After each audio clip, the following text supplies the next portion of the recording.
Alright, I have populated my new garden. So I've got my garlic chives here, one of the first to go in and definitely begging for a bit of water at this point, but that's okay.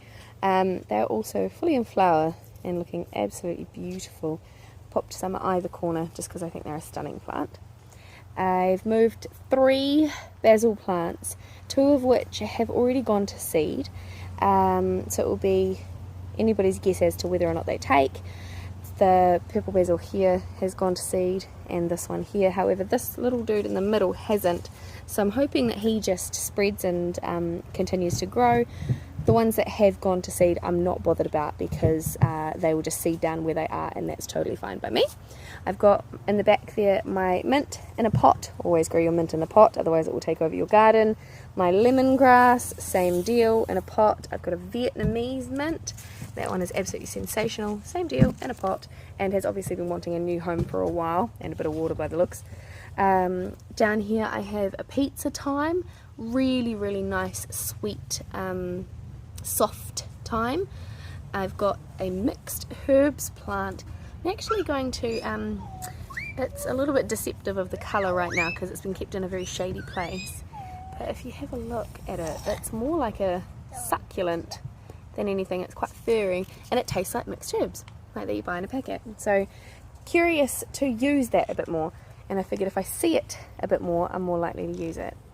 Around here I have a chocolate mint, again looking a little bit sad because I've transplanted such a huge plant.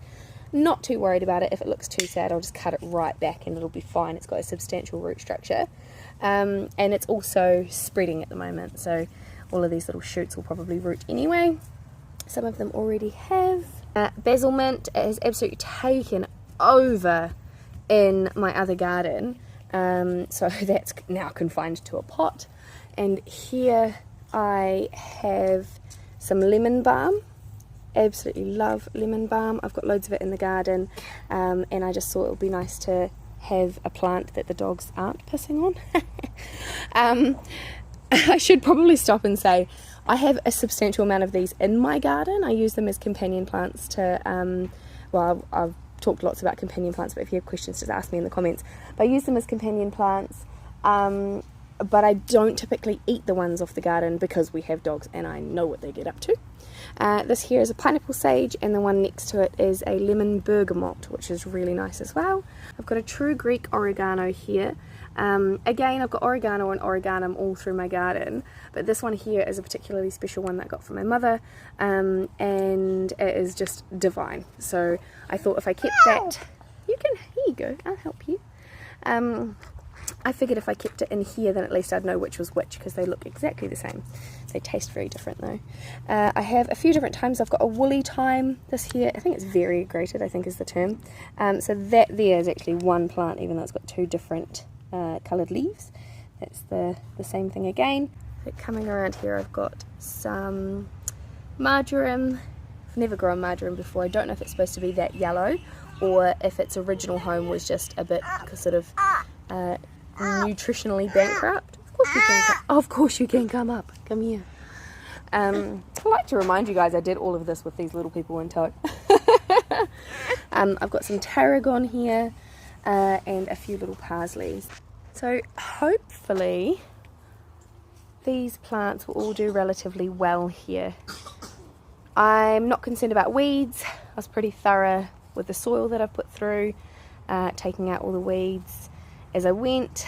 I'm a little bit concerned about the rootstock from this wonderful elm tree that we've planted all of these underneath, because it will go through just about anything, I think.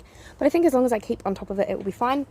I'm not concerned about the elm tree itself being, you know, having dirt around its trunk like that. I haven't gone up the trunk with the dirt. I've only gone, you can see it quite clearly there, I've only gone up to what was probably more a natural level of soil. But yeah, I have to say I'm rather pleased with today's efforts.